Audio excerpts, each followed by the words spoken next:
So, ito yung mga bago natin pawala. Oh. Yung mga sisyo. Yung mga Chinese chicken eh. Yung dalawa. Ito yung pawala natin. Apat. Ayan, yung apat na yan. So, ito yung third batch. 7 to. So, dito ay wala pang namamatay. Goods pa sila. Oh, hilaw-hilaw na kayo. Ayan, masisigla sila. Ayan. Yung third batch na napisa natin.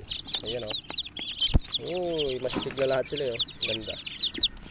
Then, puntahan natin mamaya yung pang fourth batch. Yung kapipisalang week old natin.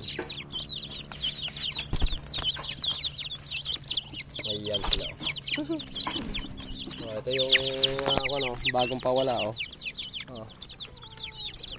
Kakapatong pa sa hita ko. Ano, gutom pa kayo?